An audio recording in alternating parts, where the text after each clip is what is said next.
রাজ্যে নারীদের নিরাপত্তা সুনিশ্চিত করা, নারী নির্যাতনকারীদের কঠোর শাস্তির ব্যবস্থা করা, নেশার রমরমা ব্যবসা বন্ধ করা, নেশা কারবারিদের কঠোর শাস্তির ব্যবস্থা করা, নিত্য প্রয়োজনীয় জিনিসের দাম বৃদ্ধি রোধ করা, বেকার যুবক যুবতীদের কর্মসংস্থানের জন্য বছরে 50,000 চাকরির ব্যবস্থা করা এবং আইন শৃঙ্খলা রক্ষা করতে প্রয়োজনীয় পদক্ষেপ গ্রহণ করার মতো একগুচ্ছ দাবি নিয়ে গত 12ই মার্চ রাজ্যপালের কাছে ডেপুটেশন প্রদান করে সারা ভারত গণতান্ত্রিক নারী সমিতি। অন্যদিকে মহিলাদের 33% সংরক্ষণ ইস্যু এবং নারী নিরাপত্তার ইস্যু নিয়ে আগামী কয়েকদিনের মধ্যে রাজ্যের বিভিন্ন প্রান্তে একগুচ্ছ কর্মসূচি হাতে নিয়েছে ত্রিপুরা প্রদেশ মহিলা কংগ্রেস। রাজ্যের মহিলাদের নিরাপত্তা, অধিকার ও ক্ষমতায়নের মতো বিভিন্ন ইস্যুতে বিরোধীরা বারবার সরকারের তীব্র সমালোচনা করছে।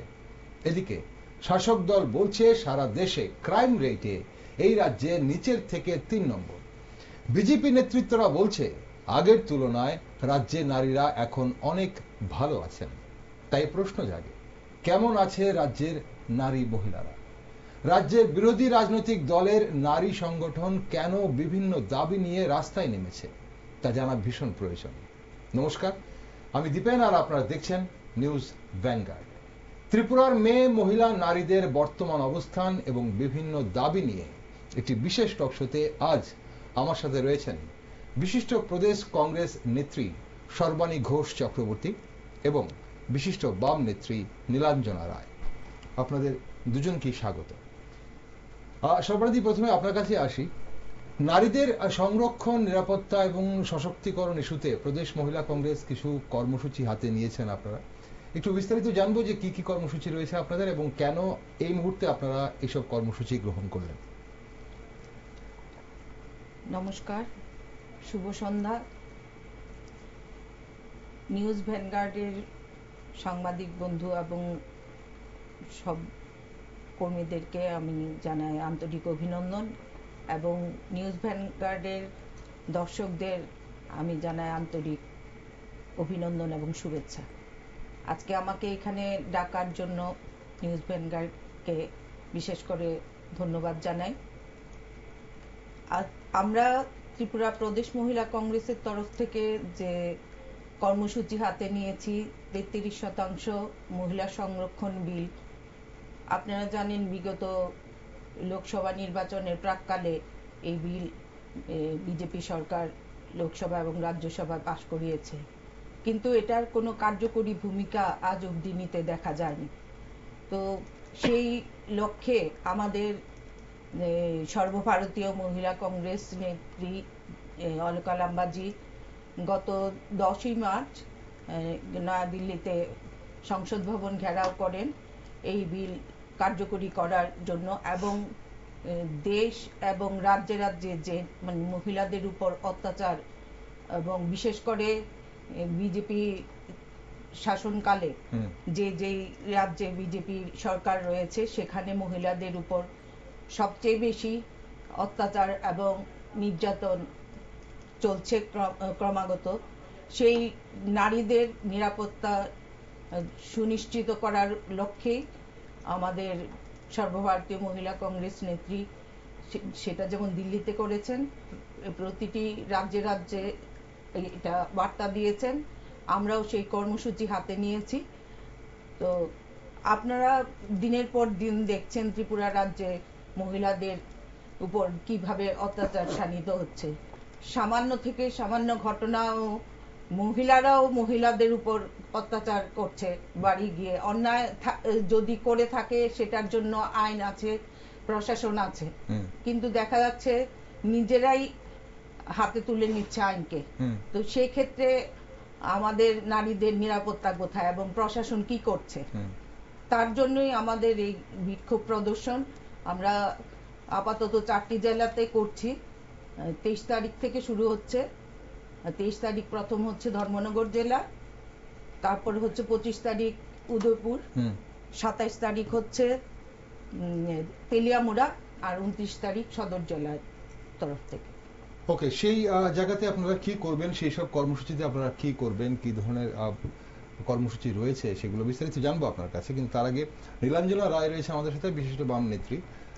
নীলাঞ্জনা দেবী, কিছুদিন আগে নারীদের বিভিন্ন ইস্যুতে সারা ভারত গণতান্ত্রিক নারী সমিতিকে আমরা দেখলাম যে একগুচ্ছ দাবি নিয়ে ডেপুটেশন দিলেন রাজ্যপালের কাছে। এখন এদিকে রাজ্যে নারীদের নিরাপত্তা নিয়ে বামেদের বিভিন্ন অভিযোগ তো রয়েছে, আমরা প্রায় সময় শুনি। তবে শাসক দলের যে নেতৃত্বরা বলছেন যে আগের তুলনায় কিন্তু এখন রাজ্যে নারী সংক্রান্ত অপরাধ অনেকটাই কমেছে। কি মনে করেন? আপনাদের এই প্রচার মাধ্যমের মধ্য দিয়ে রাজ্যবাসীকে আমার প্রণাম জানাই।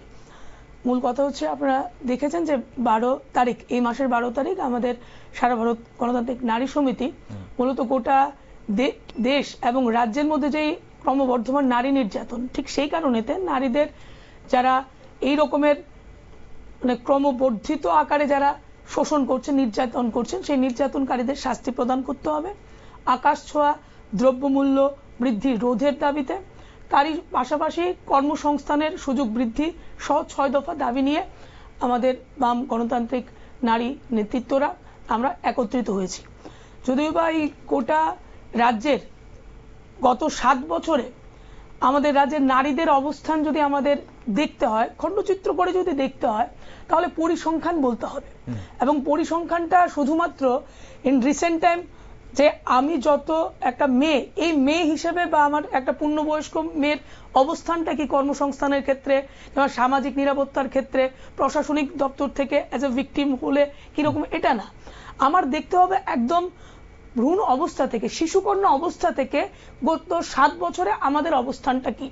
সেখানে একটা শিশু যখন ভূমিষ্ঠ হয় শিশু কন্যা হিসাবে, তারপর থেকে তার খাদ্য এবং স্বাস্থ্য, এই বিষয়টা মূলত আমরা দেখি প্রাক প্রাথমিক স্তরের যে শিক্ষা ব্যবস্থা, অঙ্গনওয়াড়ি সেন্টারগুলিতে আমরা দেখলাম এই বছরের যে জাতীয় বাজেট, সেই বাজেটের মধ্যে এই যে ICDS প্রকল্পে মা এবং শিশুদেরকে খাদ্যের যে ব্যবস্থাপনাটা, সেখানে বাজেটের প্রচন্ড রকমের হ্রাস করা হয়েছে। তো খাদ্য এবং স্বাস্থ্য যদি সম্পূর্ণভাবে গ্রহণ করতে না পারে, স্বাভাবিকভাবে একটা শিশুকন্যা অপুষ্টিজনিত রোগে আক্রান্ত হবে।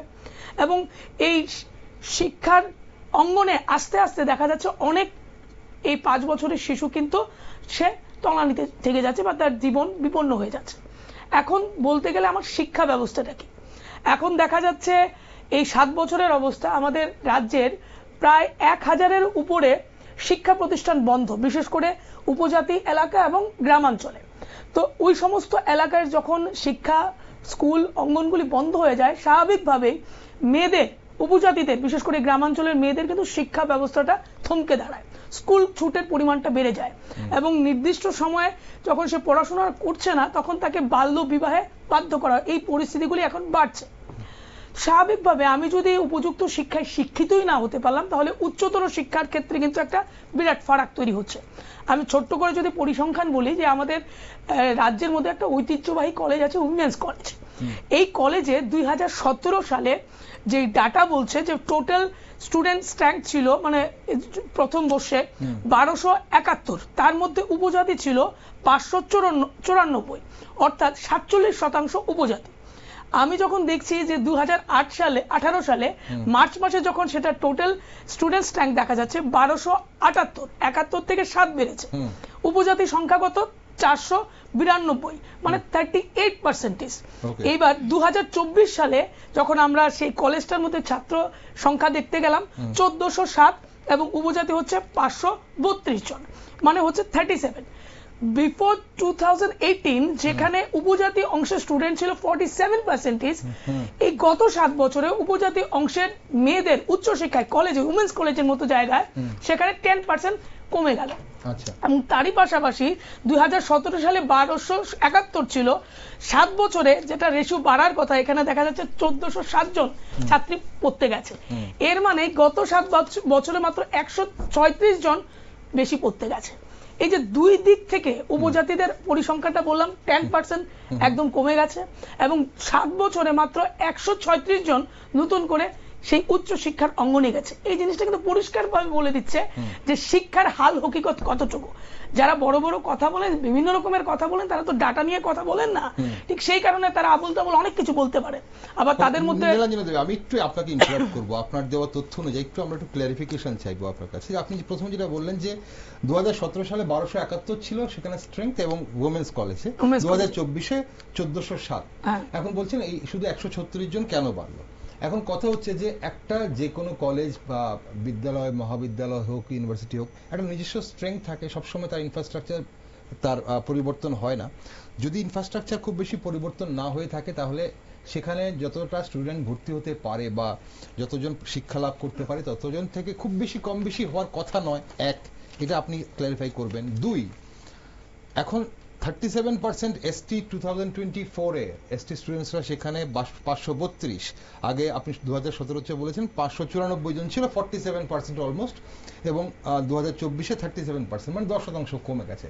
তার মানে কি এটা মানে করে যে এসটি স্টুডেন্টসরা উচ্চশিক্ষার অঙ্গনে আসছে না? এমনও তো হতে পারে যে ওনাদের নিজস্ব এলাকায় বা আমাদের বিভিন্ন যে জেলায় যে মহাবিদ্যালয়গুলো রয়েছে সেখানে তারা শিক্ষা লাভ করছে, বা আরো অন্য কোথাও অন্য কোনো রাজ্যে শিক্ষা লাভ করছে। এই বিষয়ে আমি যেটা বলবো, 2022 সালের এই পরিসংখ্যাটা আমি সবটা নিয়ে এসেছি। সেখানে মানে টোটাল স্টুডেন্টস ট্যাঙ্ক ছিল ওমেন্স কলেজের 2201। হ্যাঁ, টোটাল স্টুডেন্টস ট্যাঙ্ক 2022 সালে।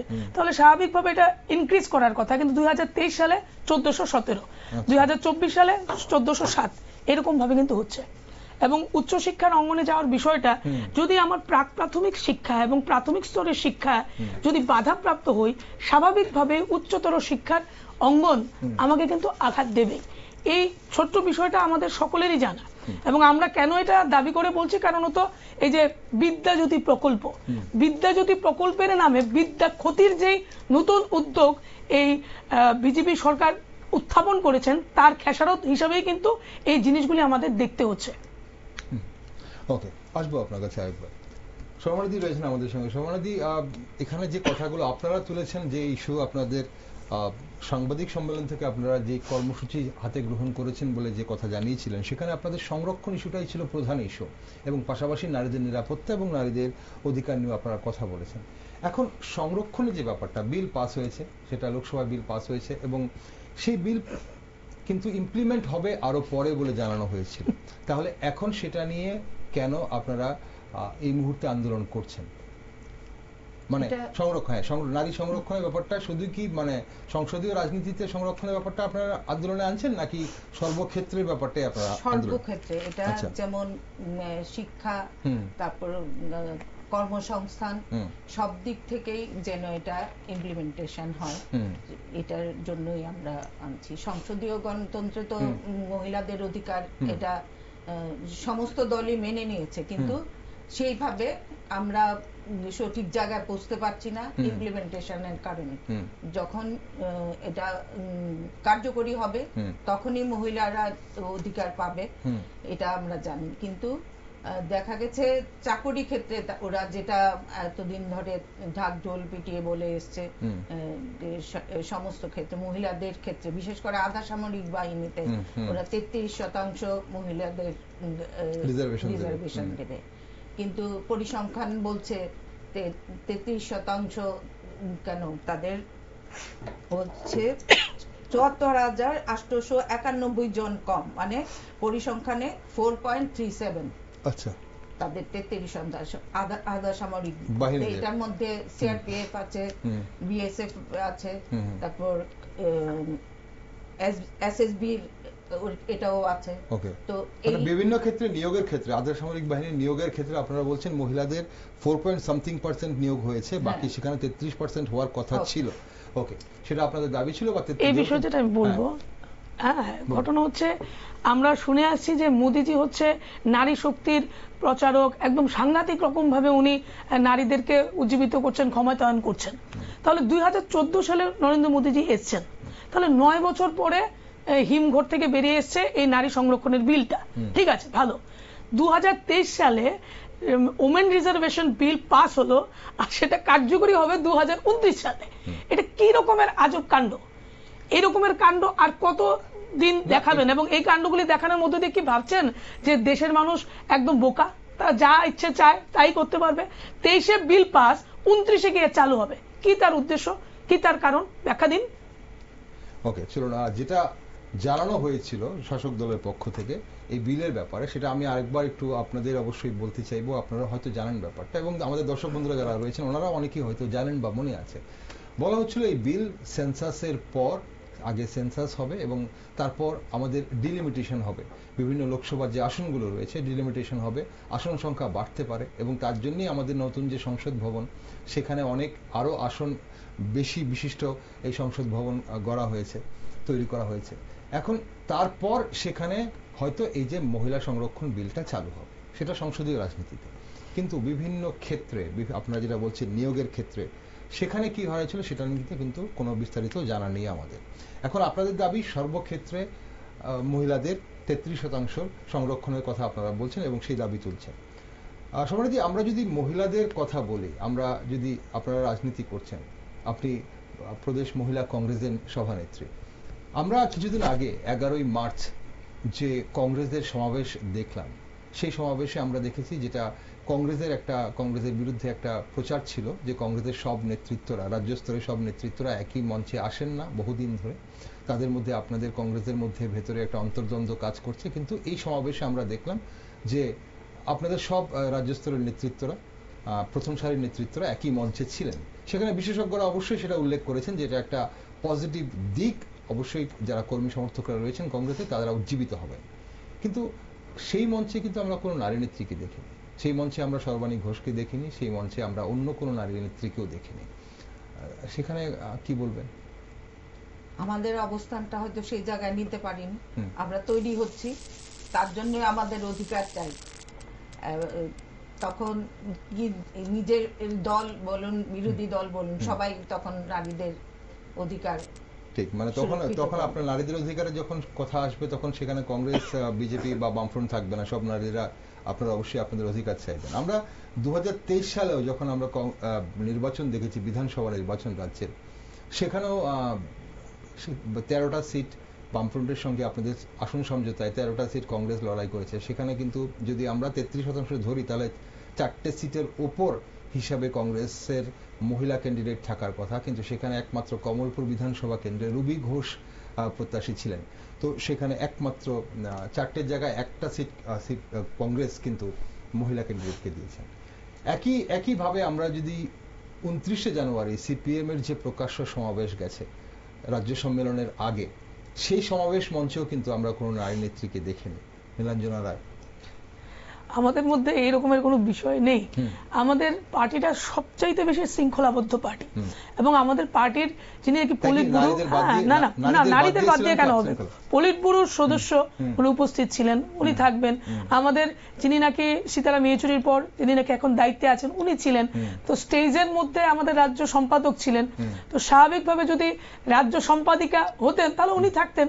কিন্তু আমরা দেখেছি আমাদের ইনার সেশনের ক্ষেত্রে আমরা দেখেছি আমাদের প্রতিনিধি সিলেকশনের ক্ষেত্রে এখানে দারুণ উপস্থিতি ছিল, আমাদের সমাগমের ক্ষেত্রে এটা থাকবেই। কিন্তু আমাদের লিডারশিপের ক্ষেত্রে নারীদের প্রতি কোন রকমের বৈষম্যতা এটা এখন পর্যন্ত আমার চোখে ধরেনি। এত বছর ধরে রাজনীতি করছি, আমি দেখিনি এখন পর্যন্ত সমান মঞ্চে দাঁড়িয়ে আমাদের কাজ করার সুযোগ হয়। এবং সবচাইতে বড় কথা, বিজেপিতে যেটা নেই, দেখবেন বিজেপির বক্সনগরের গ্রাম প্রধানরা, নেতৃত্বরা, পঞ্চায়েতের সদস্যরা, তারা দলে দলে ছুট হয়ে আসছেন, এসে বলছেন যে নিজের দলের মধ্যে কোনো সম্মান নেই, কোনো শ্রদ্ধা ভক্তি নেই, পাত্তা দিচ্ছেন না। কিন্তু এই যাবৎ কাল পর্যন্ত আমার যেটুকু সময়, মানে বছরের সময় থেকে একদিন পর্যন্ত দেখা হয়নি যে এই রকমের কোনো বিশৃঙ্খল অবস্থা, অমর্যাদাকর পরিস্থিতি আমাদের পার্টির মধ্যে রয়েছে।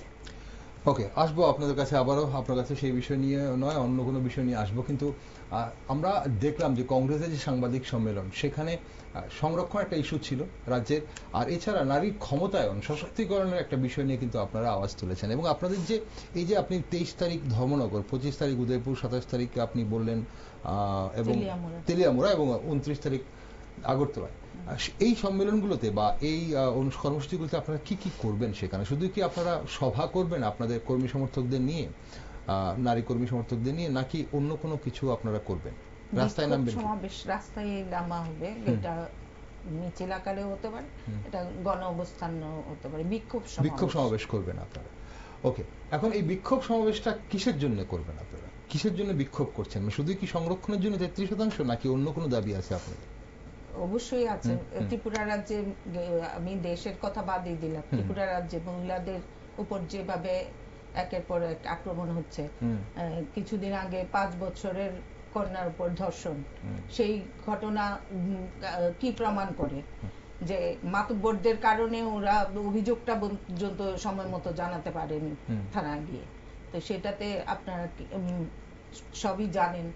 তো একের পর এক মহিলাদের, যেমন আমি বলবো মাইক্রো ফিন্যান্স সংস্থা থেকে ঋণ নিয়েছে, সেই ঋণ পরিশোধ করতে পারছে না, তার জন্য বাড়িতে গিয়ে মহিলাকে মারধর করে, চুল কেটে দিয়েছে, সেটাও আমরা সংবাদপত্র মাধ্যমে জানতে পেরেছি। এবং সরেজমিনে এটা তদন্ত করা হয়েছে আমাদের দল থেকে। তো এই ঘটনা একের পর ঘটছে। তো আমরা দল করি নিশ্চয়ই এগুলি চোখ বন্ধ করে রাখার জন্য না। তো আমরা এটা নিয়ে আওয়াজ তুলবই সারা ত্রিপুরা রাজ্যে। ওকে, আপনারা নারীদের প্রতি যে বিভিন্ন অপরাধগুলো হচ্ছে তার বিরুদ্ধে আপনারা আওয়াজ তুলছেন। নীলাঞ্জনা, এই যে গণতান্ত্রিক নারী সমিতির যে ডেপুটেশন প্রদান করা হয়েছে মাননীয় রাজ্যপালের কাছে, সেখানে এখানে একটা বিষয় ছিল নেশা কারবারিদের শাস্তির ব্যাপারটা। নেশা কারবারিদের শাস্তির ব্যাপারটা অবশ্যই সেটা আইন দেখবে। সেটা কি আপনারা কি মনে করেন যে যাদেরকে নেশা কারবারিক হোক বা যারা নেশা সংক্রান্ত বিভিন্ন অপরাধে যাদেরকে আটক করা হচ্ছে তাদের কি শাস্তি প্রদান করা হচ্ছে না? আইন কি শাস্তি প্রদান করছে না? একটা জিনিস তো এখন খুব ভালো করে চলছে, আপনারা ভালো করে জানবেন যে একটা বিজেপির নেতা বা যাদের ওদের পোষ্যদের মধ্যে একটা হেভি কম্পিটিশন চলছে। সেই কম্পিটিশনটা হচ্ছে নারী নির্যাতন এবং অশালীনতার চরম পর্যায়ে সোশ্যাল মিডিয়ার মধ্যে হেভি ফুটেজ খাচ্ছে। তো এই জিনিসগুলি যখন চলছে, তারই সঙ্গে পাল্লা দিয়ে চলছে হচ্ছে এই যে বিজেপি কার্যালয় থেকে বেরোতে গিয়েই নেশা কারবারি যে যুব নেতৃত্ব, তার বাইক ছিটকে তার ভেতর থেকে জিনিসগুলি বেরোচ্ছে। দেখবেন এই যে বিজেপির যারা পোষ্যরা আছেন বা ওই দলের আশ্রিত যারা আছেন, এটা নেতাদের কাছ থেকে বা শাসক দলের বদান্যতায় তারা সেখানটার মধ্যে অনেক রকম ভাবে বেঁচে যাচ্ছে। যেমন ত্রিপুরা রাজ্যে যে রকমের নারী নির্যাতন সংঘটিত হচ্ছে, 25% মতো বিচার, গ্রেপ্তার, শাস্তির অঙ্গনে আসছে। 75%ই কিন্তু সেখানে শাসক দলীয় বদান্যতা বা তাদের ভালোবাসার জেরে তারা বুক ফুলিয়ে ঘুরছে। এবং আমরা যেটা বলতে চাই, এই যে ক্ষমতায়ন প্রসঙ্গে বললেন, আমাদের 2024 সালের পার্লামেন্টারি ইলেকশনের মধ্যে আমরা যে 75তম স্বাধীনতা দিবস উদযাপন করলাম, 74 জন মাত্র মহিলা সাংসদ নির্বাচিত হলেন। কোন পর্যায়ে গেছে এটা? একটা রাজনৈতিক দল বলুন কিংবা সাধারণ অংশের মানুষ বলুন, এই যে মেয়ে যদি পিছিয়ে থাকে সমাজ কি এগোবে? আমরা তো দেখছি এখন মনুসংহিতার নাম করে, যে মনুসংহিতার মধ্যে মূলত আরএসএস বিজেপিরা তাদেরকে একদম মাথায় তুলে নাচছেন। সেই মনুসংহিতা বলছে নারীদেরকে একেবারে নিচের তলানিতে ফেলে রাখার চেষ্টা হচ্ছে। সেই মনুসংহিতার মধ্য দিয়ে এই নারীদেরকে দ্বিতীয় শ্রেণীর নাগরিক হিসেবে পরিণত করা হচ্ছে, যার জেরে আমরা দেখছি সামাজিক অবক্ষয় বাড়ছে, যার জেরে আমরা দেখছি প্রশাসনিক স্তরের মধ্যে কিংবা বিভিন্ন সংস্থার মধ্যে নারীরা যখন ভিকটিম হচ্ছেন, অ্যাট দ্যাট টাইম সঠিকভাবে তারা রিলিফ পর্যন্ত পাচ্ছে না। আমাদের রাজ্যে ওমেন কমিশন আছে, কি হয় এখানটার মধ্যে? আমাদের রাজ্যে 9খানা ওমেন পুলিশ স্টেশন আছে, কি রকম হচ্ছে? আমরা দেখছি এফআইআর হয়। চারিপাড়ার একটা ঘটনা, কর্মসূত্রে আমি আবার মানে আইনজীবী পেশার সাথে যুক্ত। চারিপাড়ার একটা ঘটনা, মহিলা অভিযোগ করেছেন, 2023 সালের ঘটনা বলছি আমি, যে ওনার রেপ হয়েছে। সেখানে থানা, মহিলা থানা, সেটা 1 মাস পরে এফআইআরটা গ্রহণ করলেন। এফআইআর গ্রহণ করার পর দিন মেডিকেল চেক আপ করলেন। আচ্ছা বলুন তো এই ঘটনাগুলি কি? রেপ করার 1 মাস, 1 দিন 2 দিন পরে যদি মেডিকেল টেস্ট হয়, তাহলে কি সঠিক তথ্য পাওয়া যাবে? এর মানে কি বোঝাচ্ছে? যে প্রমাণ লোপাট করার জন্য, এভিডেন্সগুলিকে ধামাচাপা দেওয়ার জন্য কি পুলিশ প্রশাসন এখানে ভূমিকা নিচ্ছে না? আমরা দেখছি ওমেন কমিশনের একটা ইনসিডেন্ট আমি বলবো, ওর কৈলাসহরে বিয়ে হয়েছে, মেয়েটা যোগেন্দ্রনগরের। সে গেছে ওমেন কমিশনের কাছ থেকে ফর্ম নিয়ে সেটা ফিল আপ করেছে। ওনাই বলছেন যে এত বড় লেখা, ওমা গো, আমি পড়তে পারবো না। তো ওনারা আছেন কেন? কি করতে আছেন, দুইবার ওনাকে সেখানে আসা যাওয়া করতে হলো। এই রকমের সংবেদনশীল একটা সংস্থা, এই রকমের একটা সুন্দর প্রশাসনকে যদি মহিলাদের জন্য আমি কাজে না লাগাতে পারি, তাহলে তো বলবো এটা বিজেপি সরকারের, জোট সরকারের চরম ব্যর্থতা। তারা কোনো রকম ভাবে প্রশাসন স্তরে কিংবা পুলিশ আরক্ষা দপ্তরের সাহায্যক্রমে ভিকটিমদেরকে কোনো রকমের রিলিফ প্রদান করতে পারছেন না। এইরকম সরকার থাকার থেকে না থাকা ভালো, যারা নারীদের সম্মান দিতে পারে না, নারীদের সুরক্ষার প্রশ্নে কোনো রকমের ভূমিকা গ্রহণ করতে পারে না। ওকে, আপনারা বলছেন এভাবে প্রশাসন কাজ করছে না বা কাজ করতে পারছে না বা প্রভাবশালীদের জন্য এফআইআর করতে পারছে না, এবং শাসক দল বলছে যে এই মুহূর্তে বিগত আমলে যেভাবে নারীদের বিরুদ্ধে অপরাধ হয়েছে হাতে গুনে দিচ্ছেন ওনারা বারবার, ওনাদের সোশ্যাল সাইটে ওনারা বারবার মানুষকে মনে করিয়ে দিচ্ছেন যে বাম আমলে হোক বা কংগ্রেস টিউজিএস জোট আমলে কিভাবে নারীদের প্রতি অন্যায় হয়েছিল, নারীদের নির্যাতিত হয়েছিল, নারীরা নির্যাতিত হয়েছিল এবং নারীদের প্রতি কিভাবে সংগঠিত অপরাধ হয়েছিল। এখন সেগুলো মানুষ কি বিশ্বাস করবে? আপনাদের বিশ্বাস করবে না শাসক দল বিশ্বাস করবে? কিন্তু আলটিমেট কথা হচ্ছে যে রাজ্যের নারী মহিলারা কেমন আছে, তাদের নিরাপত্তা কেমন, এবং পাশাপাশি নারীদের স্বাবলম্বী হওয়ার পথে কতটা আন্তরিকভাবে কাজ করছে বিভিন্ন সরকারগুলো, সেটাই কিন্তু আমাদের মূল বিষয়, সেটাই আমরা মূল জানতে চাই। আমরা যদি উমেন এম্পাওয়ারমেন্টের কথা বলি, সর্বানিধি আপনাদের যে সাংবাদিক সম্মেলন করেছেন, সেই সাংবাদিক সম্মেলন থেকে প্রদেশ কংগ্রেস মুখপাত্র প্রবীর চক্রবর্তী উনি বলেছেন ন্যাশনাল ফ্যামিলি হেলথ সার্ভে 5 অনুযায়ী উমেন এম্পাওয়ারমেন্ট ইন্ডেক্সে রাজ্যের স্কোর 19.97%। আপনি জানেন ব্যাপারটা, এবং সেটা উনি বলেছেন যে ফেব্রুয়ারি মাসে সেটা সার্ভেটা হয়, মার্চ মাসে সার্ভেটা রিলিজ হয়, এতটুকু। তাহলে এটা কি এই ফেব্রুয়ারি মাসে, গত ফেব্রুয়ারি মাসে 2025 সালে? ওকে, তাহলে সেখানে কোনো একটা জায়গায় আপনারা বিভ্রান্ত করেছেন হয়তোবা, কারণ 2000 এই ন্যাশনাল ফ্যামিলি হেলথ সার্ভে 5 যেটা আপনারা বলেছেন সেটা 2019-20 সালের সার্ভে।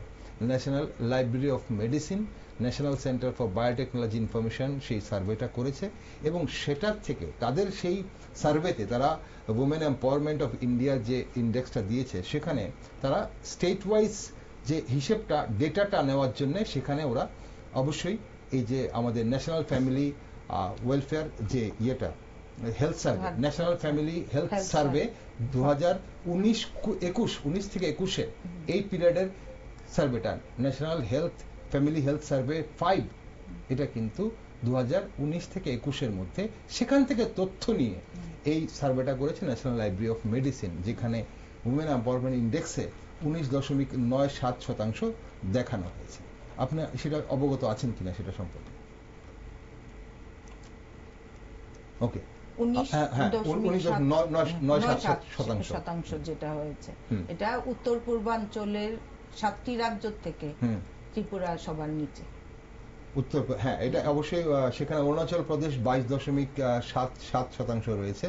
এছাড়া উত্তর পূর্বাঞ্চলের যে বাকি রাজ্যগুলো, সেখানে মণিপুর 20.51 রয়েছে, মিজোরাম 24.07, মেঘালয় 20.01, এবং এছাড়া আসাম রয়েছে 21.03, 21.30। তাহলে ত্রিপুরা সেখানে সবচেয়ে নিচে রয়েছে, কিন্তু সেটা 2019 থেকে 21 রিপোর্ট। তাহলে সেই রিপোর্ট অনুযায়ী যদি উমেন এম্পাওয়ারমেন্ট যদি আমরা সেই সময়টা দেখি, সেই সময়টা দেশে নয়, গোটা বা ত্রিপুরা রাজ্যে নয়, গোটা বিশ্বে কোভিডের প্রকোপ ছিল, তখন সেই সময়ের উমেন এম্পাওয়ারমেন্ট ইন্ডেক্সের কথা এখানে বলা হয়েছে। আমরা কারেন্ট কোন হিসাব কি আপনাদের কাছে আছে? এই মুহূর্তের কোন হিসাব কি আপনাদের কাছে আছে? এটা ওই 5 এর রিপোর্টের ভিত্তি থেকে বলছেন। ওকে, নীলাঞ্জনা, আমাদের রাজ্যের এই মুহূর্তে কর্মসংস্থানের কথা অনেক বলা হচ্ছে, বিরোধী থেকে তরফ থেকে কর্মসংস্থানের জন্য অনেক অভিযোগ তোলা হচ্ছে। শাসক বিজেপি বলছে যে বিগত 7 বছর ধরে রাজ্যের মহিলাদের জন্য, নারীদের জন্য বিভিন্ন ধরনের কেন্দ্রীয় এবং রাজ্যের যে প্রকল্পগুলো রয়েছে, সেই প্রকল্পগুলো এমনভাবে বিজেপি সরকার ইমপ্লিমেন্টেশন করছে যে রাজ্যের মহিলারা, নারীরা কিন্তু স্বাবলম্বী হচ্ছে এবং ভীষণভাবে ভালো আছে। এই বিষয়ে বলবো যে নারীদের ক্ষমতায়নের জন্য সবচাইতে গুরুত্বপূর্ণ একটা বিষয় হচ্ছে কর্মসংস্থান। এখন রাজ্যের কর্মসংস্থান কি পর্যায়ে আছে এটা আমার বলার অবকাশ রাখে না, যে সরকারি ক্ষেত্রে নিয়োগ প্রায় বন্ধ, তারপরও যা কিছু হয় তা সবটাই কন্ট্রাকচুয়াল বা সাফেদের মতো কোম্পানিগুলির মধ্যস্থতার মধ্য দিয়ে চাকরি হচ্ছে, যেখানে 11 মাসের কন্ট্রাক্ট হচ্ছে, এবং যদি পছন্দ না হয় কর্মচারীদেরকে সেখান থেকে বাদ দেওয়া হচ্ছে। আরেকটা জিনিস যেটা দেখা যাচ্ছে যে এই কন্ট্রাকচুয়াল জব যারা পাচ্ছেন তার একটা ভালো অংশ বহিরাজ্য থেকে আসছে। এর মানে আমাদের রাজ্যের ছেলে মেয়েদের চাকরি দেওয়ার দরকার নেই। এই জিনিসগুলি আমরা দেখতে পাচ্ছি। এক, দ্বিতীয়ত কথা যেটা বলবো ক্ষমতায়নের প্রশ্নে, যে 2018 সালের পর মিড ডে মিল সেক্টর, সেখান থেকে 500-র বেশি মহিলাদেরকে যারা নাকি এই ছেলে মেয়েদের রান্না করা খাওয়া তারা খাওয়াতেন, তাদেরকে ছাঁটাই করা হয়েছে। কেন ছাঁটাই করা হয়েছে? রাজনৈতিক উদ্দেশ্য প্রণোদিত ভাবে তাদেরকে হুমকি দেওয়া হয়েছে। তারা সার্বিকভাবে গেরুয়াকরণ করতে চাইছিলেন, তারা নাকি বাম আমলের চাকরিজীবী বা চাকরি পেয়েছে, তাই ঠিক তাদেরকে ছাঁটাই করা হয়েছে। সেখানে অধিকাংশ অংশের মহিলারা সেখানে এফেক্টেড হলেন। দুই, যেটা বলবো যে বাম আমলে সরকারি নির্মাণ ক্ষেত্রে কাজকর্মগুলি কিন্তু নিত্যদিনের ঘটনা ছিল, যেমন হাসপাতাল বাড়ি তৈরি করা, স্কুল ঘর তৈরি করা, উপস্বাস্থ্য কেন্দ্র তৈরি করা, অফিস ঘর তৈরি করা, এগুলি নিত্যদিনের কাজ ছিল। এবং এই কাজগুলির মধ্যে সরাসরি যুক্ত ছিলেন অনেক মহিলা নির্মাণ শ্রমিক। যখন দেখা যাচ্ছে এই 18 সালের পর থেকে বিশেষ করে 23 পর্যন্ত আমি বলবো, আমি বুকে হাত দিয়ে বলতে পারি যে আমার রাজ্যের বর্তমান সরকার তৎসময় যারা ছিলেনও তারা কিন্তু একটা ইটও সেখানে পুঁতেননি, এবং এরপর কোন রকমের ইমারত সেই রকম ভাবে তারা তৈরি করেননি। যদি নির্মাণ কাজ নাই হয় তাহলে স্বাভাবিকভাবে নির্মাণ সেক্টরের কর্মীদের শ্রমিকদের চাকরি কাজ পাওয়ার কথা না, কর্মসংস্থান হওয়ার কথা না। সেখানে নারী নির্মাণ শ্রমিকরা তো আরো পাবে না, সেখানে একটা এফেক্ট হচ্ছে। এবং আমাদের রাজ্যে শিক্ষা এবং স্বাস্থ্য এই সেক্টরগুলির মধ্যে নারী শ্রমিকদের আধিপত্য কিন্তু কর্মসংস্থানের ক্ষেত্রে বেশি ছিল।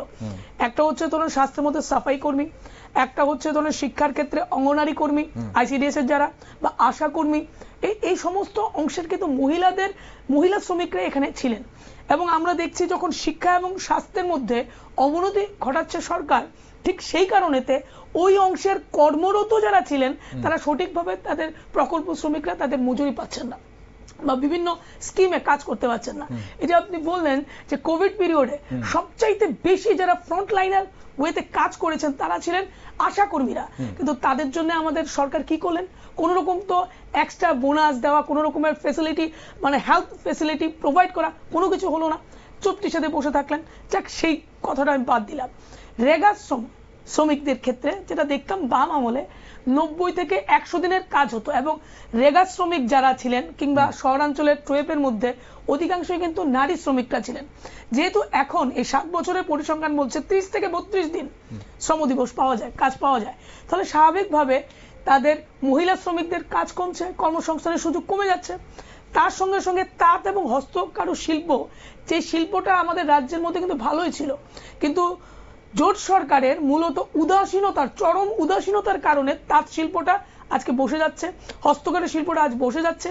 এবং এখন যখন আমরা দেখি বিভিন্ন মেলা প্রাঙ্গণে কাপড়ের দোকানগুলিতে পশ্চিমবঙ্গের কাপড় সেখানে বিক্রি হচ্ছে, আমাদের কাপড় নেই। এই সমস্ত শিল্পগুলিতে কিন্তু অধিক পরিমাণের নারী শ্রমিকরা নিমজ্জিত ছিলেন, কাজ করছিলেন। স্বাভাবিকভাবে ছাঁটাই হচ্ছে, তাদের কর্মসংস্থানের সুযোগ কমে আসছে। এইগুলি হচ্ছে অর্থনৈতিকভাবে নির্যাতন, এবং যার ফলতে আমরা বারে বারে দাবি করছি যে এই রকম অর্থনৈতিক ভাবে যদি নারীরা নির্যাতিত হয় তাহলে তাদের ক্ষমতায়ন কোনোভাবেই সম্ভব না। রাজ্যের সরকার না করছেন ইমারত, না করছেন শিক্ষা, না ভালো করছেন স্বাস্থ্য ব্যবস্থা, যদিও বলছেন বাহাদুরি করে যে স্বাস্থ্যের অবস্থা যেই সুন্দর চলছে, কিন্তু হারিকেন নিয়ে মোমবাতি নিয়ে জিবি হসপিটালগুলি, আইজিএম হসপিটালগুলি চলতে হচ্ছে। এই হচ্ছে আমার রাজ্যের পরিস্থিতি। স্বাভাবিকভাবে নারী ক্ষমতায়ন চাই বললেই হবে না, ক্ষমতায়নের জন্য উপযুক্ত ব্যবস্থাপনা চাই। নীলাঞ্জনা দেবী, আপনারা বলছেন যে নারীদের ক্ষমতায়ন, আপনি বলছেন নির্মাণ শ্রমিকদের কাজ কমে গেছে, যে কোনো নির্মাণ হচ্ছে না। এখন শাসক দলের নেতৃত্বরা বলছে যে আপনাদের সময়ে 3500 স্বসহায়ক দল ছিল, বা তারও কিছু অধিক হয়তো ছিল। এখন বর্তমানে প্রায় 39,000-এর ওপর স্বসহায়ক দল রয়েছে। তাহলে সবাই স্বসহায়ক দলের দিদিরা সেখানে স্বসহায়ক দল করে তাদের সেখানে রোজগার করছেন।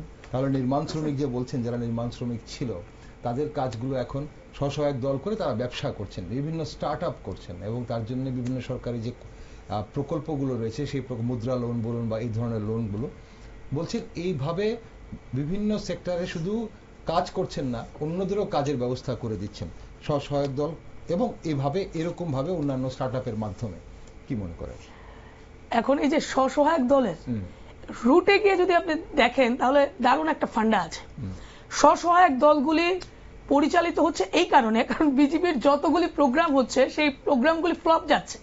ঠিক সেই কারণে স্বসহায়ক গ্রুপের মধ্য দিয়ে বুথ লেভেলের নেতৃত্বরা তাদেরকে ডেকে আনেন এবং তাদেরকে লোন পাইয়ে দেওয়ার প্রতিশ্রুতি দিয়ে সেই রকমের 29,000 কেন, তারা চাইলে 50,000 60,000ও করতে পারবেন। স্বসহায়ক গ্রুপের কর্মীদেরকে একত্রিত করছেন, লোভ দেখাচ্ছেন, প্রলুব্ধ করছেন, লোন দেবেন। কিন্তু আক্ষরিক অর্থে বিজেপির প্রলোভন যে কতটা মাঠে মারা যায়, কতটা মাথায় আকাশ ভেঙে পড়ে, এই 7 বছরে ত্রিপুরা রাজ্যের প্রত্যেকটা অলিতে গলিতে থাকা মানুষ পরিষ্কার বুঝেছে।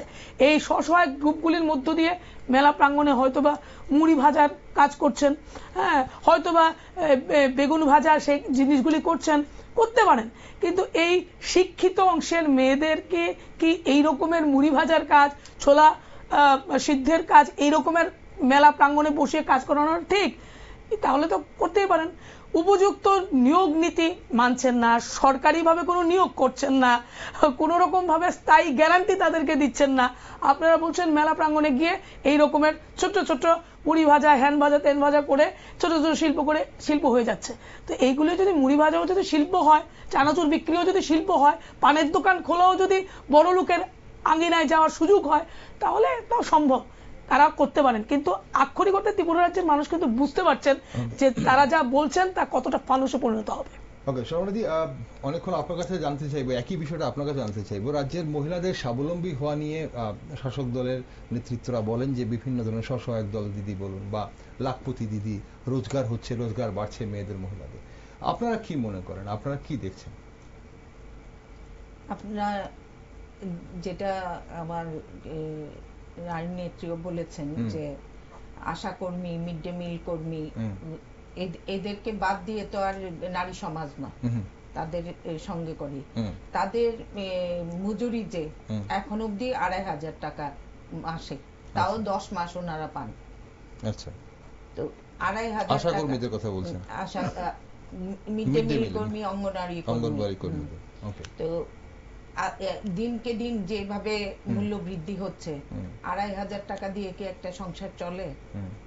তো ওরা বিশেষ করে মাইক্রো ফিন্যান্স থেকে লোন নিচ্ছে, সেই লোন পরিশোধ করতে পারছে না বলে আজকে নারীদের উপর বিজেপি তারা যেভাবে অত্যাচার চালাচ্ছে, সেটা আমি আগেও বলেছি আপনাকে। তো সেই ক্ষেত্রে কর্মসংস্থানের দিক দিয়ে শিক্ষিত সমাজ তো পরেই রইল, যারা সাধারণ খেটে খাওয়া মানুষ তাদের অবস্থাটা আগে চিন্তা করুন। সেই ক্ষেত্রে আমরা যে মাইক্রো ফিন্যান্স থেকে যে লোন নিচ্ছে, সেটা আমরা সরকারের কাছে দাবি জানাচ্ছি এই বিক্ষোভ সমাবেশের মাধ্যমেও, যে যদি আদানি আম্বানি লোন মুকুব করতে পারে, তাহলে কেন তাদের যে লোন নিয়েছে সেটা দিতে পারছে না? এটা মানে কাদের লোন? মানে যারা মাইক্রো ফাইন্যান্স থেকে লোন নিয়েছে, মহিলারা যারা স্বসহায়ক দল করার জন্য মাইক্রো ফাইন্যান্স থেকে লোন নিয়েছে, সেই লোন মুকুব করার জন্য আপনারা দাবি করছেন। ওকে, এছাড়া আর কি কি দাবি আছে আপনাদের? মানে এই কর্মসূচিগুলো থেকে কি কি দাবি রাখবেন আপনারা? মানে একটা তো সংরক্ষণের ইস্যুতে আপনারা একটা বিরাট দাবি, যে 33% সংরক্ষণ প্রত্যেকটা নিয়োগ নীতিতে আপনারা এই দাবি করছেন। এছাড়া আপনারা বলছেন এই যে মাইক্রো ফাইন্যান্স থেকে যে লোন নেওয়া হয়েছে, বিশেষ করে স্বসহায়ক দলের দিদিরা, তাদের এই লোনটাকে মুকুব করার জন্য সরকারের কাছে দাবি করছেন। এছাড়া আর কি দাবি আছে আপনাদের?